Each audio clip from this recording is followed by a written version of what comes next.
Elvis Presley. He's a clean boy. He's one of the hottest guys that's ever hit show business. I realize that, and You that's... ain't kidding, man. See you, buddy. Thanks a lot. Anytime you want me, if you got the money, I'll be back, old buddy. Okay. You cost too much. Bye, Mother.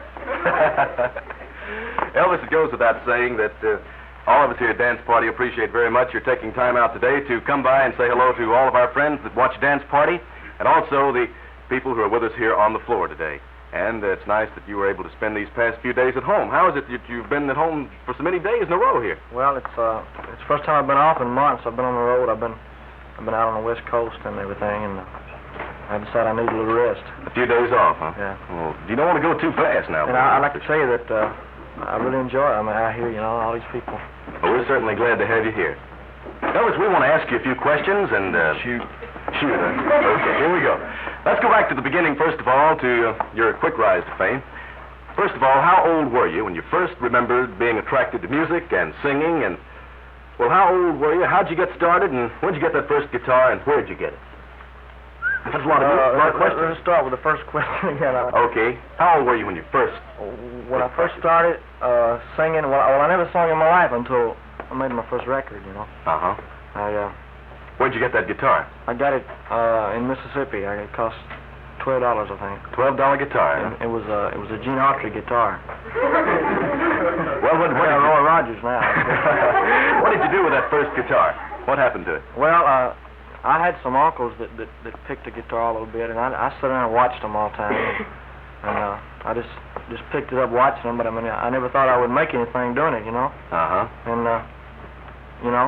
And well, now, when you were graduated from Humes High School, did you expect to pursue singing and... I didn't even expect to get out of Humes High School. That takes care of that question. Very well answered. No, I'll tell you, I never even thought of singing as a career. Mm-hmm. In fact, I was ashamed to sing in front of anybody, except my mother and daddy. Then all of a sudden you started singing in front of people, and that was all of a sudden one day I just got a sudden urge to go in this recording studio, which was Mr.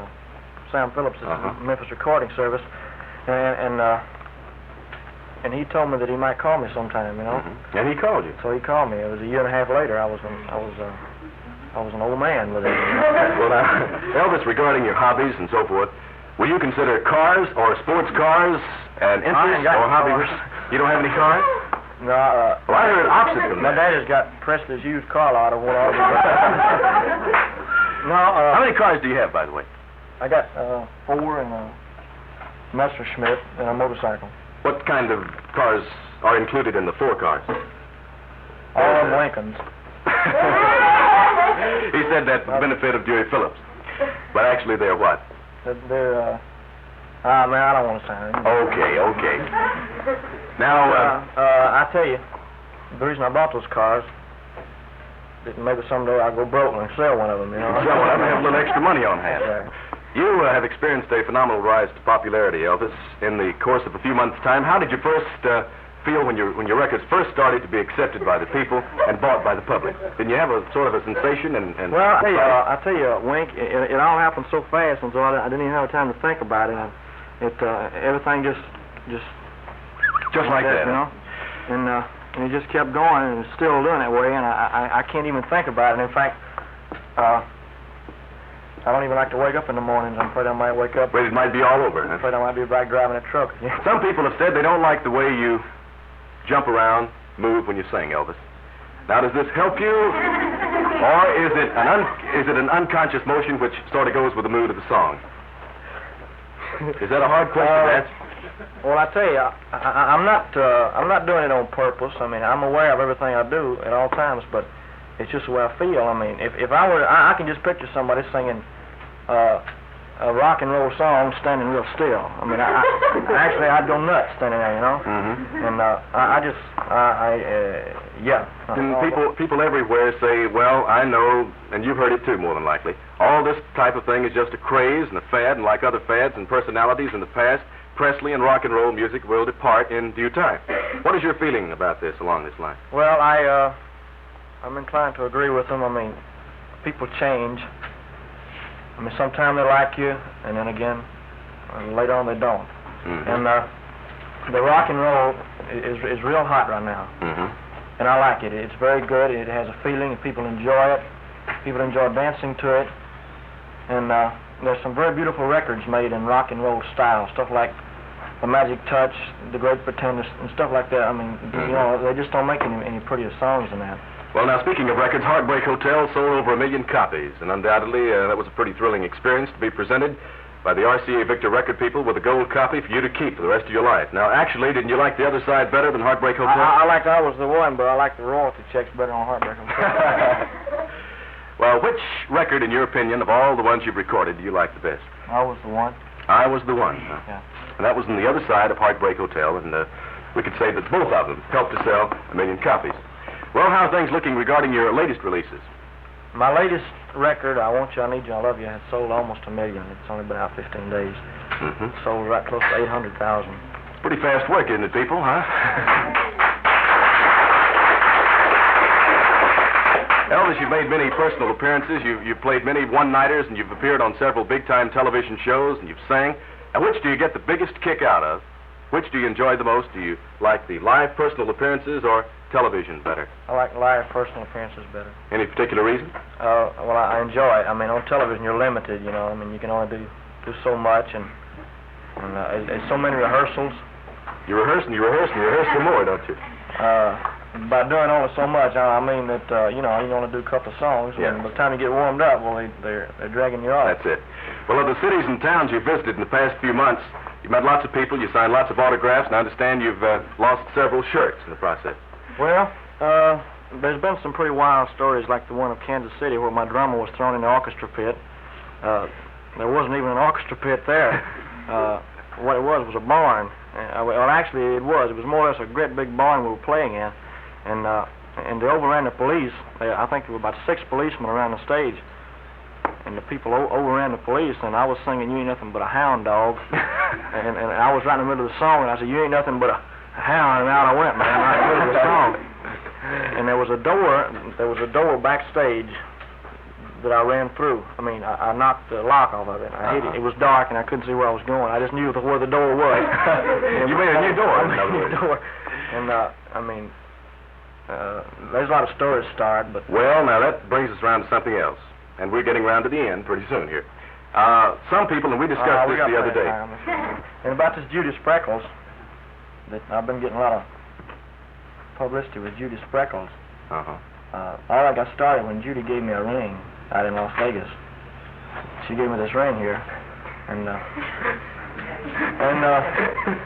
what ring there? It is a pretty big ring, isn't it? Would you show it to us close up there? Sure.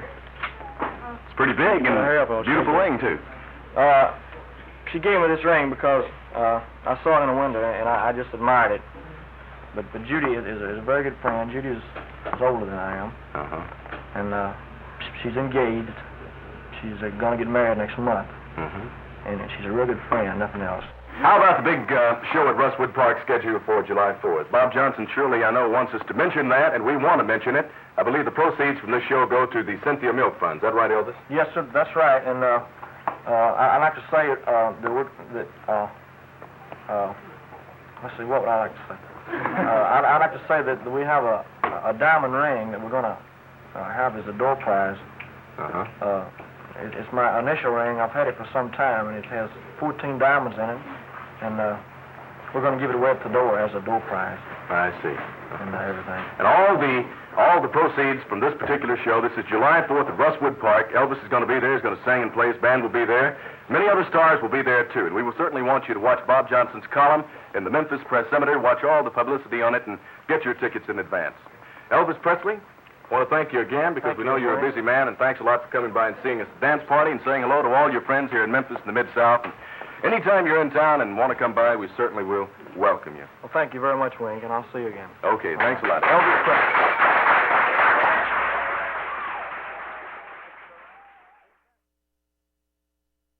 After coming to Los Angeles, California from Memphis in 1959, Elvis was nice enough to help me kick off my new Top 10 Dance Party show with his transatlantic phone call to the Army base in Germany where he was stationed.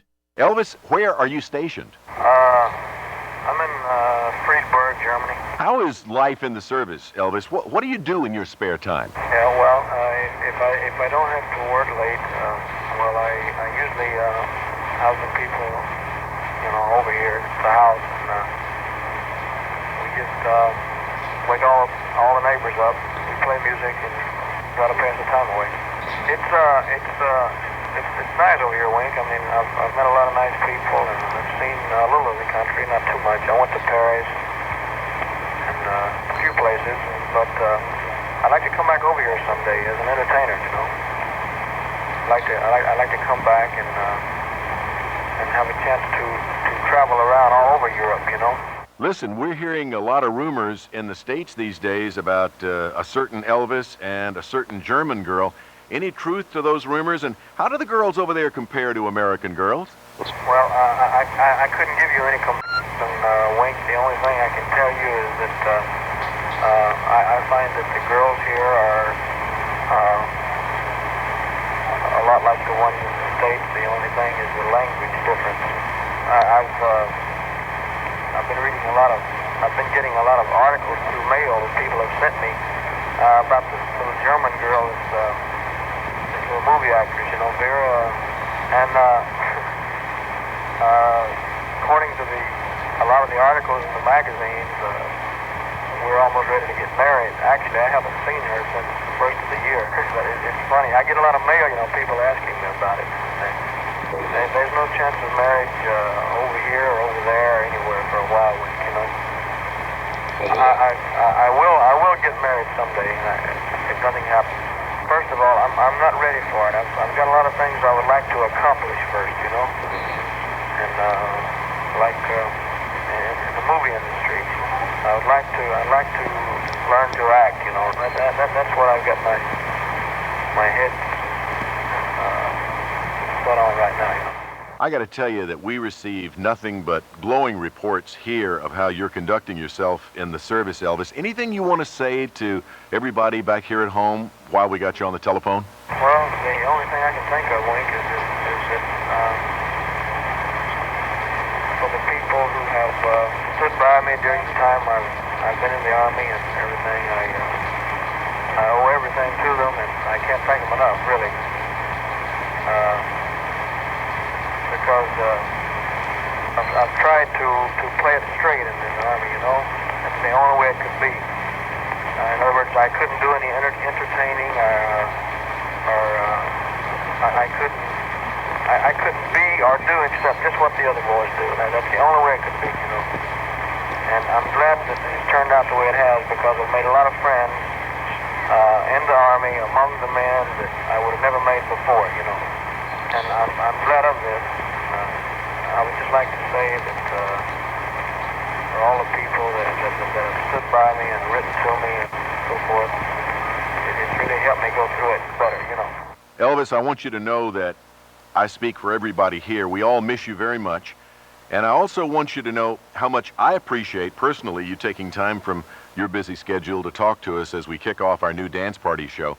And we look forward to your return home. Okay, well, that's good. And best of luck to you on your new show, Wink. And